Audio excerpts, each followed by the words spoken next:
So yesterday, Friday, I got one last thing about Purim, and it was fairly interesting. I was just thinking about grief in general, and the Lord spoke to me not in an audible voice, but very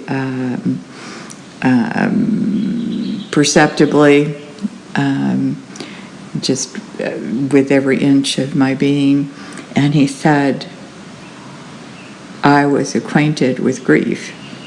And this comes out of Isaiah 53, where it says he was acquainted with grief. So I looked that up. Acquainted doesn't mean like going to shake hands with somebody and meet. It actually means, in several places, it says carnal knowledge, or he was punished with grief. He had intimate knowledge by experience of grief. And various things like that. So it's not the word that we would think of as the word acquaint, like, as an acquaintance. This was intimate knowledge of grief. And then I looked up the word grief, and this is all out of Strong's, so it's in the Hebrew. So in the Hebrew, grief very simply translates into sickness. And when I read that, I thought, And he immediately said heart sickness. And he began to tell me that all sicknesses come from a heart sickness. And since I had been sick at the beginning of the month, and I haven't been sick in a decade or more, I was really struck by that, and it turned out to be true. I saw things that kind of made my heart sick and didn't deal with it.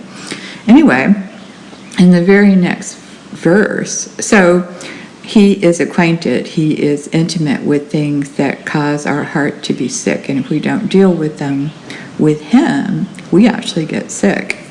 And then the next verse is, surely he has borne our griefs.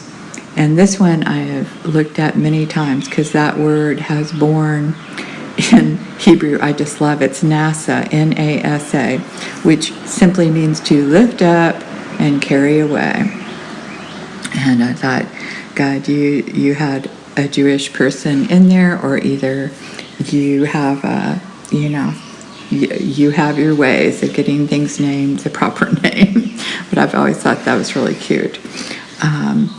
So he has lifted up and carried away our griefs, but we have to let him do it. And I think that's what's going on in this season, to identify your griefs, things that make your heart sick, and let him bear them, let him lift them up and carry them away, and truly give them to him and tell him to take them, and to give you his feelings, his thoughts about things.